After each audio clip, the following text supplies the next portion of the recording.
ఎదిరించాలి. అందరికన్నా ముఖ్యంగా మనం మంచిగా ఉండడానికి ప్రయత్నించాలి. ఏమాత్రం మనం నీతిని తప్పకుండా మన జీవితాన్ని కనుక మంచిగా ఉంచుకున్నట్లయితే మనం బాగుంటాము, మన పిల్లలు బాగుంటారు, తద్వారా మన భారతదేశం బాగుంటుంది. ఇది జాగో మేరే భారతవాసి సమయ స్వర్ణిక. హిందూ సిక్కు ఇసాయి అందరూ కలిసి పనిచేస్తే దేశం ముందుకు వెళ్తుంది. ఇలాగా మనకి మంచి సందేశాలు ఇచ్చి మన యొక్క దివ్యశక్తిని బయటకు తీసుకురావడానికి పెద్దలు స్వామీజీ ఇక్కడ ఉన్నారు. ఇక్కడ పూజ్య అందరూ ఎప్పుడైనా చూసారా, రామకృష్ణ ప్రభాకర్ గారు నెలలా పత్రిక వస్తుంది. 1,00,000 కాపీలు అందరికీ పెడతారు. ఆ 1,00,000 కాపీలు ఉన్నట్టు అన్ని మంచి విషయాలు. ఈ రామకృష్ణ మఠం యొక్క గొప్పతనం ఏమిటంటే మీరు అందరూ గమనించారు. ఇక్కడ ముస్లిమ్స్ వచ్చి ఉంటారు కదా, కొందరు క్రిస్టియన్స్ ఉంటారు. ఎవరు వచ్చినా సరే ఇక్కడ ఉండే దేవాలయానికి విశ్వజనీయ దేవాలయం అందరికీ సంబంధించింది, ఒక వర్గానికి కాదు. అటువంటి గొప్ప విషయాలు రామకృష్ణ ప్రభు ద్వారా లక్షలాది మంది ప్రజలు అందిస్తున్నారు. పూజ్య పరిజ్ఞాన స్వామీజీ వారికి నా ప్రణామం తెలియజేస్తూ మీ అందరినీ ఉద్దేశించి ఈ స్వామి వివేకానంద 150వ జన్మదినోత్సవ సందర్భంగా జరిగే ఉత్సవాల ద్వారా మీరు ఏమి గ్రహించాలి, మీ జీవిత లక్ష్యాన్ని ఏ విధంగా మలుచుకోవాలి అనే విషయాన్ని మీకు 2 ముక్కలు చెప్పవలసిందిగా పూజ్య స్వామీజీ పరిజ్ఞాన స్వామీజీ వారిని ఆహ్వానిస్తున్నారు. బ్రహ్మస్థానం స్వామీజీ గారు నాగపూర్ నుంచి వచ్చారు గారు, అక్కడ అధ్యక్షుడు ఆ మఠానికి. ఇక్కడ కూడా ఈ రామకృష్ణ మఠంలో స్కూల్ లాంగ్వేజెస్ దగ్గర ఎంతో సేవ చేసి ఎందరికో ఆధ్యాత్మిక మార్గాన్ని బోధించిన మహానుభావుడు.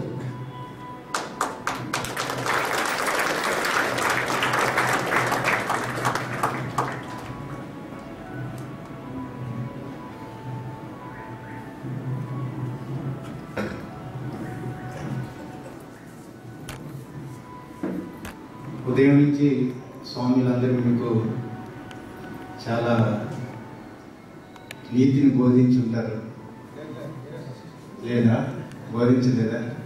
నేనేమో మిమ్మల్ని చూడడానికి వచ్చాను, మాట్లాడడానికి రాదని ఇక్కడ నన్ను కూడా మాట్లాడమన్నారు. ఏం మాట్లాడాలో తెలియట్లేదు. నాకు రాయడమే కానీ మాట్లాడడం చేత కాదు. రామకృష్ణ ప్రభుత్వం రాస్తూ మాట్లాడడం మర్చిపోయాను. ఏం మాట్లాడాలి ఇప్పుడు మిమ్మల్ని చూసి ఆలోచించి ఏం మైండ్కి వస్తే అది చెప్పేస్తాను. ఉదయం నుంచి ఈ చక్కని ఆధ్యాత్మిక వాతావరణంలో సమయాన్ని మీరు సద్వినియోగం చేసుకుంటున్నారని అనుకుంటున్నాను. మనసు ఎక్కడ ఉందా లేదో నాకు తెలియదు, నీకే తెలియాలి. ఏదైనా ఈ అవకాశం ఎంతమందికి వస్తుంది?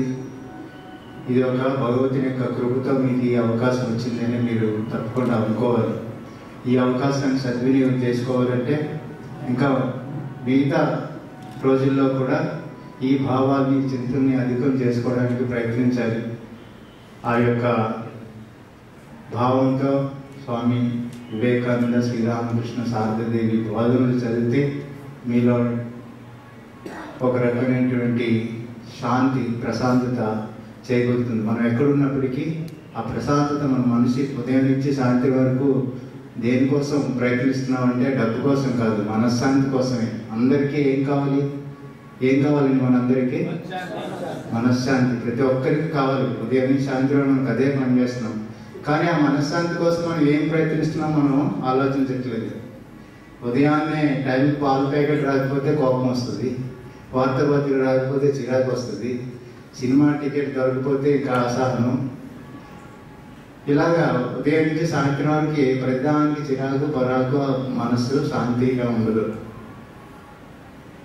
అవన్నీ రావాలి ఏంటి అంటే ఈ మహాత్ముల యొక్క జీవితాలు చదివితే ఆ జీవితాల్లో వారు ఏ విధంగా ప్రవర్తించారు ఆ యొక్క లక్షణాలు మనం అలవర్చుకోవడానికి అవకాశం ఉంటుంది.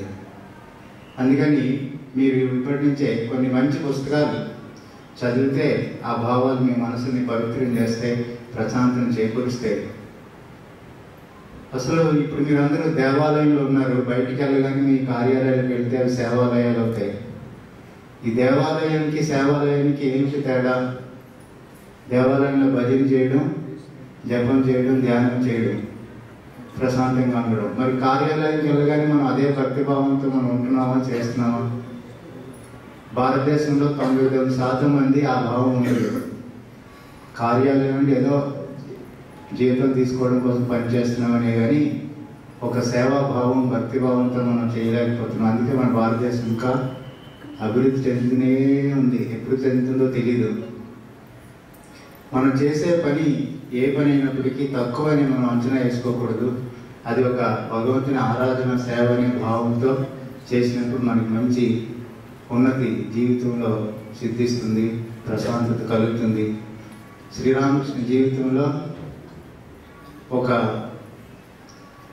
దృష్టాంతం ఉంది. ఒక దక్షిణేశ్వర్, కలకత్తా దక్షిణేశ్వర కాళికాలయంలో శ్రీరామకృష్ణ పరమహంస ఆయన్ని దర్శించడానికి ఎంతో మంది భక్తులు, పెద్ద పెద్ద పండితులు, జ్ఞానులు, ఎంతోమంది వ్యాపారవేత్తలు, ధనవంతులు అందరూ వస్తుండేవారు. వాళ్ళందరూ వస్తుండేవారు, ఆయన దర్శిస్తుండేవారు, మాట్లాడుతూ వెళ్ళిపోతుండేవారు.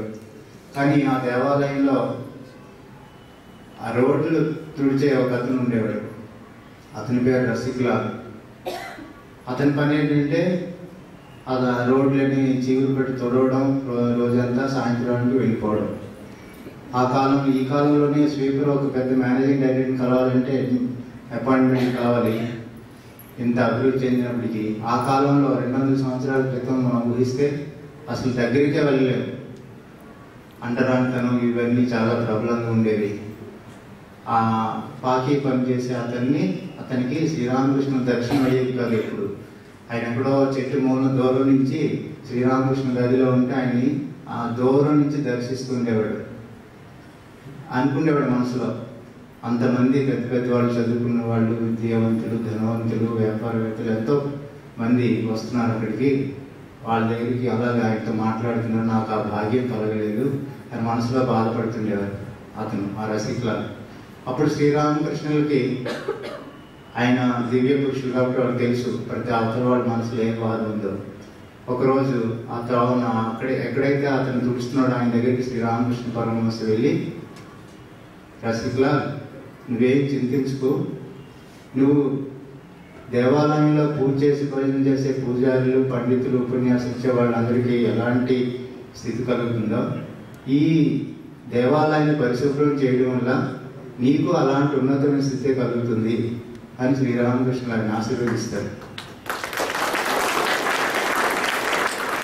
అంటే అదే భక్తిభావంతో మనం ఆయన అక్కడ చీపురు పెట్టి ఆ వీధుల్లో ఆ రోడ్లు తుడుస్తున్నప్పటికీ కూడా ఆయన మనసు అంతా ఎక్కడుంది?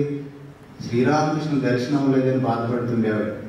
అలాగే మనం ఏ పని చేస్తున్నప్పటికీ మన మనసు భగవంతుని మీద ఉంటే ఆ భగవంతుడే మన దగ్గరికి వచ్చి మనకు కావాల్సిన మనశ్శాంతిని కానీ మనకు కావాల్సిన అవసరాలని అన్నీ తీరుస్తాడు. అలాంటి భక్తిభావం మనలో పెంపొందించుకోవాలి. శ్రీరామకృష్ణులు అంటే మన ఇష్టదైవం ఎవరైనా సరే, శ్రీరామకృష్ణ పరమహంస చెప్తారు, అందరూ ఇక్కడికి వచ్చేవాళ్ళంటే శ్రీరామకృష్ణ పరమహంసనే మీరు చదవాలి, ఆయన్ని అనుసరించాలి మేము ఎప్పుడు చెప్పం.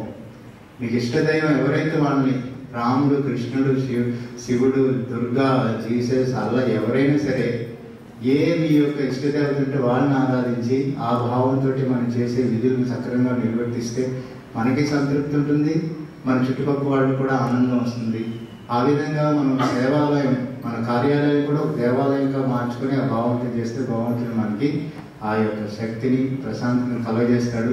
మీరంతా అదృష్టవంతులు, ఈరోజు ఇక్కడికి వచ్చారు, ఈ మంచి విషయాలు చాలా విన్నారు.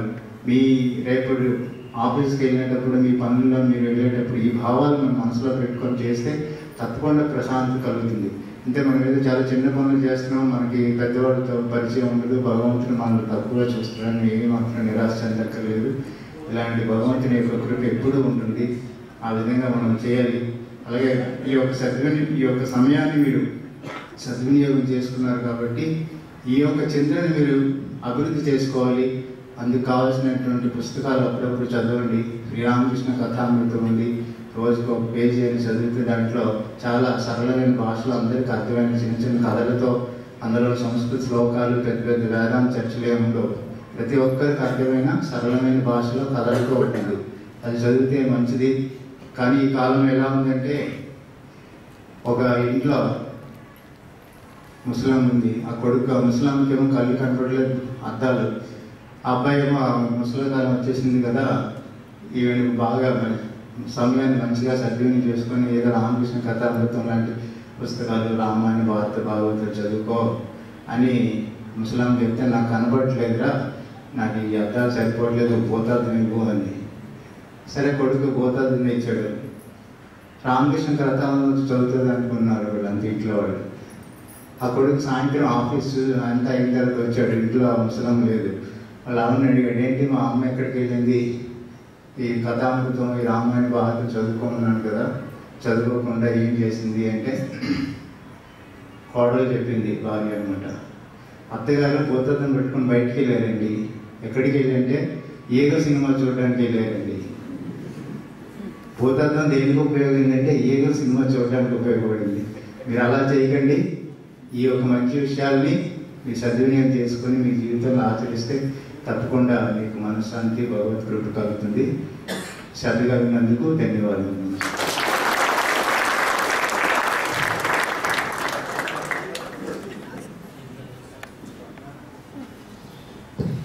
పూజ్య పరిజ్ఞాన బాబుజీ వారికి నా నమస్కారాలు. చాలా మంచి మాట చెప్పారు. చివరికి గుర్తుపెట్టుకోండి, మీరు చేసే పని, ఎవరు చేసే పని వారికే గొప్ప. అది అందరికీ కూడా. ఎందువల్లంటే మీరు చేసే పని అందరికీ ఉపయోగపడుతుంది. మీరు చేసే పని అందరికీ ఉపయోగపడుతుంది. కనుక ఎవరు చేసే పని అయినా సరే పనిలో దైవత్వాన్ని దర్శించాలని చెప్పారు. ఇప్పుడు పూజ్య బోధనానంద స్వామీజీ వారు, ఈ Vivekananda institute of human excellence director గారు, వారు మిమ్మల్ని ఉద్దేశించి కొన్ని మాటలు చెప్పవలసిందిగా ప్రార్థిస్తున్నారు.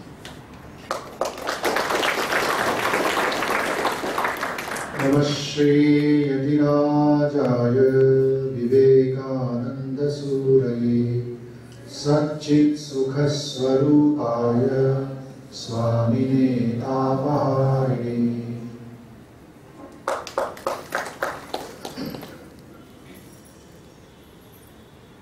ఇక్కడ విచ్చేసిన మా అతిథి స్వామీజీకి నమస్కారం.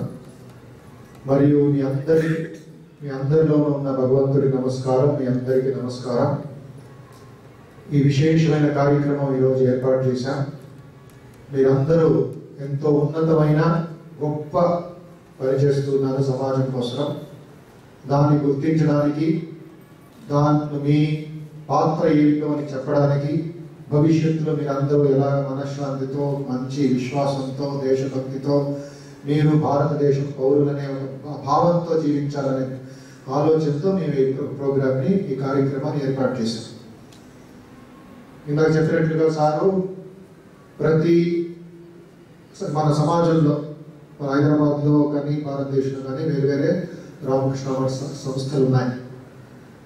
వచ్చే 2 సంవత్సరాలు అంటే 2014 వరకు స్వామి వివేకానందుల వారి 150 జన్మదినోత్సవ వేడుకలు జరుగుతున్నాయి. ప్రారంభమయ్యి 8 నెలలు అయింది. ఇంకా 1.5 సంవత్సరం జరుగుతుంది. గ్రామాల్లో, పట్టణాల్లో, కాలేజీల్లో, స్కూల్లో, గవర్నమెంట్ తరఫున, ఇంకా ప్రైవేట్ తరఫున, మా అందరి తరఫున జరుగుతూ ఉందన్నమాట. ఆ ఒక ఉత్సవంలో ఒక అంగంగా ఈ కార్యక్రమాన్ని మేము ప్రతి నెల ఏర్పాటు చేశాం. ఆటో డ్రైవర్స్ 150 మంది వచ్చారు ఆగస్టు 15వ తారీఖు. తర్వాత గత నెల అక్టోబర్లో ఆర్టీసీ బస్ డ్రైవర్లు, కండక్టర్లు వచ్చారు. ఇప్పుడు ఈ నెల నవంబర్ నెల మీ అందరికీ ఆహ్వానించాం. ఇంకా వచ్చే 6 నెలలు మన సమాజంలో ఒక్కొక్క అంగం ఉంటుంది, ఒక్కొక్క బ్రాంచ్. వాళ్ళందరూ ప్రజలకి సేవలు అందిస్తున్నారు. పోలీసు వాళ్ళు ఉండొచ్చు, రైల్వే స్టేషన్ కూలీలు ఉండొచ్చు, లేక పాత్రికేయ వీళ్ళు ఉంటారు, న్యూస్ పేపర్ రిపోర్టర్లు ఉంటారు. ఎంతో మంది సమాజానికి ఒక విధమైన సేవలు అందించి సమాజాన్ని సుఖంగా ఉండాలి, ప్రజలందరూ ఆరోగ్యవంతంగా ఉండాలని సేవలు అందిస్తున్నారు. బట్ వాళ్ళని ఎవరు గౌరవిస్తున్నారు, వాళ్ళని ఎలా గుర్తిస్తాం? ఇది వివేకానందుల వారు 115 సంవత్సరాల ముందు ఇచ్చిన ఆదేశం అన్నమాట. ప్రతి ఒక్కళ్ళలోనూ దైవత్వాన్ని, దివ్యత్వాన్ని, గొప్పతనాన్ని గుర్తించు. భారతదేశం 70% గ్రామాల్లో ఉంది, 70% పేదవాళ్ళు ఉన్నారు. భారతం ఉన్నతం అవ్వాలి, భారతం డెవలప్ అవ్వాలి అంటే కేవలం రాజకీయాల వల్ల, పార్లమెంట్ వల్ల, లేక హైటెక్ సిటీల వల్ల కాదు. మీ వల్ల, మీలో ఉండే శక్తి వల్ల, మీలో ఉండే ఒక పని వల్ల, మీ జవాబుదారి, మీ బాధ్యత, మీ కర్తవ్యం. మాకు అనిపిస్తూ ఉంటుంది ఒక్కరోజు మీరు స్ట్రైక్లో వెళ్తే మా ఆరోగ్యం ఏమవుతుంది, అంత డస్ట్బిన్ అన్ని నిండిపోతాయి, మళ్ళీ ఇంకా గొడవలు అవుతాయి, ఇంకా డెంగ్యూ ఏమిటి, మలేరియా ఏమిటి, ఇదేమిటి అదేమిటి, ఇంకా హాస్పిటల్ అన్ని నిండిపోతుంటాయి. ఇప్పుడు మేము ఆరోగ్యంగా ఉన్నామంటే మీ ఒక సహకారం వల్ల. మీరు గొప్పవారు మాకంటే, మీలో ఉండే శక్తి ఉంది.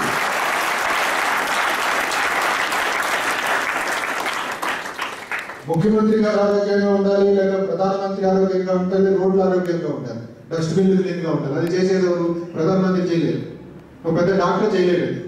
డాక్టర్ తన చేతులు కడుక్కుంటాడు అంతే. రోడ్లో వేసిన వస్తువుల్ని డస్ట్బిన్ ఎవరు క్లీన్ చేస్తారు? అలాంటి గొప్పతనం మీది. మీ మనస్సులో ఉండే భగవంతుడు ఆ గొప్పతనాన్ని చేయిస్తున్నాడు. మీ శరీరం ఒకటే, మీలో ఉండే తేజస్సు, మీలో ఉండే ఆత్మబలం, మీలో ఉండే ఆ స్ఫూర్తి. కేవలం నేను ఒక ఓడుస్తున్నాను, లేక ఒక డ్రైవర్ని, నేను ఒక ఆటో రిక్షా నడిపిస్తున్నాను, లేక ఏదో కార్పొరేషన్లో ఇది క్లీన్ చేస్తున్నాను భావంతో చేయకండి. నా వల్ల ఎంతో ఉన్నతమైన డెవలప్మెంట్ అవుతుంది, గొప్ప పని చేస్తున్నాను, నేను సేవ చేస్తున్నాను సమాజానికి అని ఎప్పుడైతే మనకి విశ్వాసం వచ్చిందో మన జీవితం రూపురేఖలు మారిపోతాయి. సంపూర్ణమైన గొప్పతనం, ఒక లోపల నుంచి వెలుగు వస్తుంది. చీకటంతా పోతుంది, కుటుంబంలో కానీ, మీ ఇంట్లో కానీ, మీ పనిలో కానీ. మేమంతా ఏం చేస్తాం, మేము పిల్లలందరూ ఏం చేస్తారు, భక్తులందరూ ఏం చేస్తారు, గణేష్ గుడికో లేక దుర్గామ్మ గుడికో శివాలయానికి వెళ్ళి అని పూజలు అర్పిస్తారు, కొబ్బరికాయలు కొడతారు, ఆరాధన చేస్తారు, అర్చనా కుంకుమాలు చేస్తారు, తిరుపతికి వెళ్తారు, శ్రీశైలం వెళ్తారు, కాళహస్తికి వెళ్తారు, ఎక్కడో ఉన్న దేవుడు ఎత్తుకొని వెళ్తారు. అది వివేకానంద అంటారు, నీ ముందే దేవుడు ఉన్నాడు, ఆయన పూజించు, ఆయన గౌరవించు. ఎప్పుడైతే నీ కళ్ళు తెరిచి దేవుని చూసే ఒక సామర్థ్యం నీకు వస్తుందో అప్పుడు కళ్ళు మూసుకొని దేవుని హృదయంలో చూసే ఇది ఒకటే లెవెల్ ఒకటే.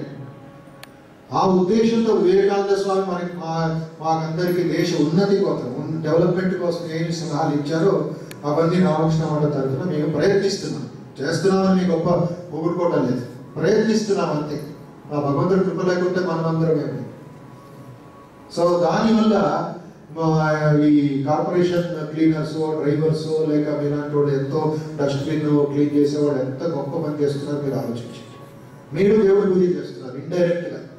దేవాలయం వెళ్ళిపోయినా కూడా ప్రతిరోజు వచ్చి ట్రైనింగ్ వ్యాన్ లో వచ్చి ఆ చెత్త వాసనలో మీరు చేపెట్టి అదంతా ఇంకో చోట తీసి ట్రాన్స్ఫర్ చేసి మళ్ళీ అదంతా సపరేట్ చేసి ఎంత ఇది జరుగుతుంది, ఎంత ఆరోగ్యం కాపాడుతున్నారు మీరు సమాజానికి. సో మీలో ఉండే దైవత్వాన్ని, దేవుడిని మేము గుర్తిస్తున్నాం, మిమ్మల్ని ఆరాధిస్తున్నాం, మిమ్మల్ని పూజిస్తున్నాం. అందుకే వివేకానంద అంటారు, వ్యక్తిలో ఉండే తత్వాన్ని మేలుకొలుపు, అందరినీ హై లెవెల్కి తీసుకువెళ్ళు. దానివల్ల భారతదేశం మళ్ళా పునర్జాగృతం అవుతుంది, పునర్నిర్మాణం అవుతుంది అని ఎన్నో మీ మీద విశ్వాసం పెట్టారు వివేకానంద. అలాగే ఆయన స్వామి చెప్పినట్టుగా ఎంతో మాన్యుల కథలు ఉన్నాయి. మన సొంత పురుషులు భారతదేశంలో వాళ్ళందరూ పేదవాళ్ళే, వాళ్ళందరూ ఆర్డరీ పనులు చేసిన వాళ్ళే. అయితే వాళ్ళు చేసిన పనిని ఒక పూజాభావంతో చేసి ఆ ఉన్నత స్థితికి వెళ్ళారు, అందరూ ఆరాధిస్తారు. మహారాష్ట్రలో ఒక మహా సంత పురుషుడు ఉండేవాడు, ఆయన పేరు గోరా కుంభార్ అని. ఆయన ఏం పని చేసేవాడు తెలుసా? కుప్పట్లు ఎలా చేయడం చేసేవాడు. అది పెద్ద ఇది చదువుకోలేదు. మనం కొనుక్కున్న కుంపట్లు అవన్నీ మట్టితో ఎలా చేస్తాం ఆ పని చేసేవాడు. అది చేసే పనిని పాండురంగ పాండురంగ పాండురంగ పాండురంగ నామస్మరణ చేశాడు. పాండురంగ ప్రత్యక్షమైన వైకుంఠాన్ని తీసుకెళ్ళాడు. నామదేవుడు ఒక వ్యక్తి ఉంటాడు, ఆయన టైలర్, బట్టలు కుట్టేవాడు. ఆయన చేస్తూ పెద్ద సంత పురుషుడే. ఆయన పాటలన్నీ కూడా రాష్ట్రంలో పాడుతూ ఉంటారు. ఇక్కడ అన్నమాచార్యులు, పురంధరదాసు, కనకదాసు, త్యాగరాజు వీళ్ళంతా మామూలు సాధారణ పనులు చేసేవారు. అందరూ ఐఏఎస్ ఆఫీసర్, పెద్ద కమిషనర్ అవ్వలేదు. సో అందుకే మీలో దైవత్వాన్ని గుర్తించుకోవచ్చు. మీరు ఒక శక్తి ఉంది అని ఆలోచించారు, మీరు ఆత్మవిశ్వాసం ఉంది అని ఆలోచించారు. నేను ఒక భారతీయుడి, నాలోనూ ఆ సామర్థ్యం ఉందని ఆలోచించారు. అప్పుడు మీరు ఊడుస్తారో, లేక డస్ట్బిన్ ఎత్తుతారో, లేక బండి నడుపుతారో, అన్నిటికీ మీరు అదే పూజ. మీకు ఆ భావంతో చేస్తే మనశ్శాంతి అనేది ఆటోమేటిక్ వస్తుంది. మనశ్శాంతి అనేది ఏదో పెద్ద మార్కెట్లో దొరికే వస్తువు కాదు. మనశ్శాంతి అంటే ఏదో మార్కెట్లో 1 కిలో మనశ్శాంతి ఇవ్వాలి అంటే ఎక్కడ చూస్తారు? బయట నేను చూస్తాను. మనశ్శాంతి మీ హృదయంలో మనం తిప్పుకోవాలంటే, మనసు నిగి తిప్పుకోవాలి. కళ్ళు ఎప్పుడు బయట చూస్తూ ఉంటాయి, చెవులు బయట వస్తువుని వింటూ ఉంటాయి, నాలుక బయట వస్తువుని రుచి చూస్తూ ఉంటుంది, చేతులు బయట చూస్తుంటే బయట లోపల చూస్తాయి. లోపల ఉండే శక్తి, లోపల ఉండే చైతన్యం, లోపల ఉండేది ఒక గంభీర్యం. ఇప్పుడు మైక్ ఎలా పనిచేస్తుందండి? ఎలక్ట్రిసిటీ పెడుతుంది కదా, విద్యుత్ శక్తి. అది లేకపోతే ఈ మైక్ చచ్చిపోయినట్లు, డెడ్ బ్యాటరీ, జీవోత్సవ అన్నీ ఉన్నాయి. నేను ఉన్నా, మీరు ఉన్నారు, బట్ నా వాయిస్ మైక్ లో రావట్లేదు. ఎందుకు? ఇది వేస్ట్. ఎలక్ట్రిసిటీ లేకపోతే ఇది వేస్ట్. ఇది చదవకుండా వేయాల్సింది. ఎప్పుడైతే నాలో ఆ శక్తి లేదో నేను వేస్ట్. మీరు బయట కూడా ఏ విధంగా పనిచేస్తున్నారో అదే విధంగా కొంచెం టైం ఉన్నప్పుడల్లా ఒక 2 నిమిషాలు కళ్ళు మూసుకొని దేవుడు ఆరాధన చేసి, భగవంతుడా నేను దేవాలయం వెళ్ళలేను, హిమాలయం వెళ్ళలేను, తిరుపతికి వెళ్ళలేను, లేక నీ శ్రీశైలం వెళ్ళే అవకాశం లేదు నాకు, నేను ఏ పని చేస్తున్నాను అక్కడే ప్రత్యక్షం, నాకు ఈ చెత్తతోనే నేను పూజిస్తున్నాను పూజించు. శ్రీకృష్ణుడు జీవితంలో కాళీ మర్దం చేశాడు. శ్రీకృష్ణుడు కాళీ మర్దం చేశాడు. విష సర్పం అది. కాళీ అనే పెద్ద సర్పం. అది యమునా నదినంతా విషం చేస్తూ ఉండేది. కక్కి ప్రజలు చచ్చిపోయేవారు. కృష్ణుడు దాని మీద నిల్చొని నృత్యం చేశాడు, మర్దం చేశాడు. అప్పుడు విషం కక్కి ఆ విషం శ్రీకృష్ణుడు పాదాల దగ్గర వేసిందంటే అందరూ ఆశ్చర్యపడ్డాడు. ఏమిటి కాళీయా, శ్రీకృష్ణుడికి విషం వేస్తున్నావు అంటే కాళీ సర్పం అందంట, నాయన నువ్వు నాకు ఏది ఇచ్చావో నేను నీకు ఇస్తున్నాను, నా చేతిలో ఇంకేమి లేదు, విషం తప్ప అదే నువ్వు నిద్ర తీసుకున్నాను. సో మీరు కొబ్బరికాయ కొట్టడం అవసరం లేదు, ఆరతి ఇవ్వడం అవసరం లేదు. ఈ చీపిస్తున్న భగవంతుడా ఇదేనా ఆరతి తీసుకొని భగవంతుడు దేవుడి పాదాల దగ్గర పెట్టండి. మీలో మనశ్శాంతి అనేది, తృప్తి అనేది, ఆనందం అనేది పొంగి వస్తుంది. ఎక్కడనో ఎవరు ఆపలేదు, ఆ భగవంతుడు కూడా ఆపలేదు. వెంకటేశ్వర స్వామి మీ ఇంటికి వస్తారు, ఆయన మీ దగ్గర వెయిట్ చేస్తారు. శివుడే వస్తాడు మీ దగ్గరికి కైలాసం నుంచి, ఆయన ధ్యానం వదిలి. ఎంత అద్భుతమైన వ్యక్తి. దోమలగూడులో కానీ, కావడగూడులో కానీ, అమీర్పేటలో కానీ, ఎక్కడో కానీ నా వీధులని శుభ్రపరుస్తున్నాడు, డస్ట్బిన్ క్లీన్ చేస్తున్నాడు, ఇవన్నీ చేస్తున్నాడు. ఎవరు? భగవంతుడు కూడా ఆరోగ్యం చెడిపోతూ ఉంటాడు కొన్నిసార్లు. ఎందుకు? బయట ప్రపంచం అంతా మనం తినేసి బయట వేసేస్తాం. అది మన అహంకారం. గుడికి వెళ్ళేవాడు కథలు చెప్తున్నది. ప్రసాదం పేపర్లు ఇస్తారు, ఇస్త్రాకులు ఇస్తారు, తినే దగ్గర వేస్తాం, బయట వేస్తాం. అది మీరు వెళ్ళి క్లీన్ చేస్తాం. అంటే మీ బాధ్యత, మీ సేవ ఇంకా ఎక్కువ. మేమంతా ప్రసాదం భక్తులు, మీరు అసలైన భక్తులు. సో దాంట్లో మీలో ఆ శక్తి ఉంది, మీలో చైతన్యం ఉంది. ప్రతి భారతీయుల్లో దేవుడిని చూడు. వివేకానంద వారు ఇది ఉపనిషత్తులు కదా, ఇది నేను చెప్పే కొత్త మాట కాదు. ఉపనిషత్తుల్లో, వేదాంతాల్లో, భగవద్గీత ఎక్కడో ఎదుగుతావు భగవంతుడు. చూడు, కళ్ళు తెరిచి చూడు. ఆటో రిక్షా డ్రైవర్లో ఉన్నాడు, ఆర్టీసీ బస్ డ్రైవర్లు ఉన్నాడు, పోలీస్ మ్యాన్లో ఉన్నాడు, లేక మీ చెత్తకుండి ఎత్తేవాళ్ళు ఉన్నారు, కూర్చేవాళ్ళు ఉన్నాడు. అది అసలైన వేదాంతం అని వివేకానంద వారు, శ్రీరామకృష్ణ వారు వాళ్ళ జీవితంలో చేసి చూపించారు.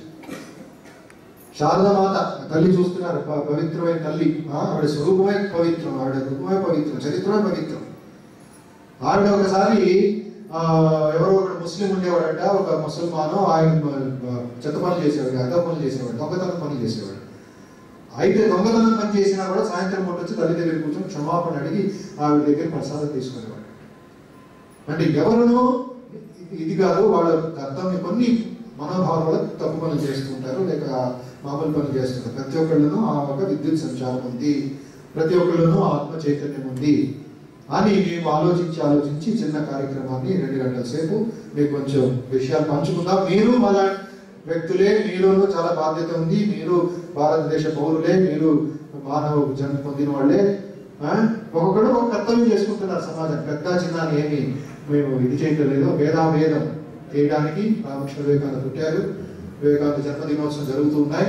మళ్ళీ మీరు రావాలి, ఒకటే కాదు, గొప్ప వ్యక్తులు మీరంతా. దానికోసం వెనకాల యువక సంఘం ఉంది, యువ జాగృతి వేదిక అని. పిల్లల చేత మీ అందరికీ వాళ్ళ పాకెట్ మనీ, వాళ్ళల్లో ఆ కోరికలని కట్టుబెట్టుకొని వాళ్ళే వారానికి ఒకసారి 20 రూపాయలు 50 రూపాయలు ఒక ఉండికి వేసి ఆ ఒక వాళ్ళ తృప్తితో వాళ్ళే మీకు సేవ చేయడానికి ముందుకు వచ్చారనమాట. యువశక్తి వివేకానంద వారు నేర్పించారు. వాళ్ళు సింహాలను తగ్గించుకొని వాళ్ళకు కోరికలు కట్టు పెట్టుకొని వాళ్ళందరూ కొంచెం కొంచెం డబ్బు వారానికి ఒకసారి డబ్బు కలెక్ట్ చేసుకుని కొన్ని వస్తువులు మీకు ఇవ్వడానికి, మీకు ఉపయోగపడే వస్తువులను ఇవ్వడానికి వాళ్ళే ముందుకు వచ్చారనమాట.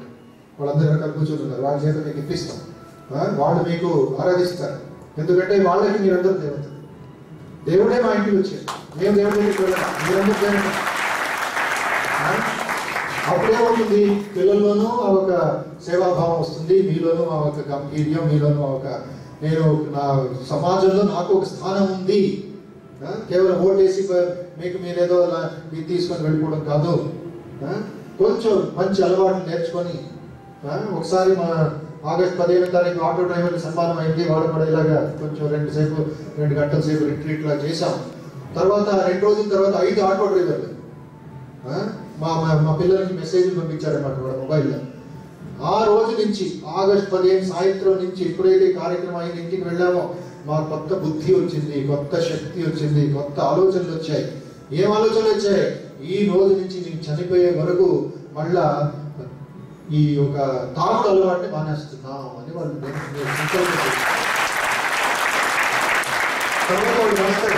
మేము ప్రతిరోజు తాగకుండా ఇంటికి వెళ్ళేవాళ్ళం కాదు. అయితే మాలో శక్తి ఉంది, మాలో ఆత్మశక్తి ఉంది, మనశక్తి ఉంది. ఈ చెడ్డ అలవాటుని లేక భార్యను కొట్టడం కానీ, లేక భార్యని చేయడం కానీ, పిల్లలు చేయడం చేయము, సంకల్పం చేయడం వాళ్ళే పంపించారు. మేము అడగలేదు, వాళ్ళే మెసేజ్ పంపించారు. మా లైఫ్ మారిపోయింది, ఎంతో మాకు బలం వచ్చింది, మాకు తృప్తి వచ్చింది. ఒక ముసల్మాన్ డ్రైవర్ వచ్చాడు, 10 సంవత్సరాల నుంచి డ్రైవింగ్ చేస్తున్నాను, అయితే నా జీవితంలో మొట్టమొదటిసారి ఇలాంటి విశేషమైన దేవాలయాలు పిలిపించాను. అదే మాకు చాలా తృప్తిగా ఉంది, ఆనందంగా ఉంది.